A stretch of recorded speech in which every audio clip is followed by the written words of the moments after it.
самом страшном замке в Чеченской Республике. Это наш гид Мага.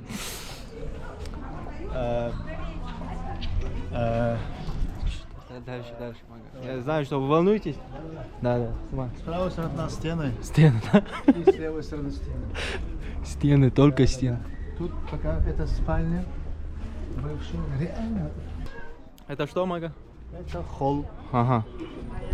Заходи. Почему он вот разрушенный, Мага? Во время войны разрушено это было. Да? Да. Смотри, какая красота. Просто. А правда, что вот это Асхаб Бурсаков рассказывал?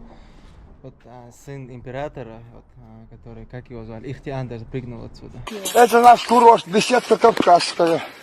На этой беседке отдыхал император первый, российский император. И у него был здесь сын, звали его Ихтиандр.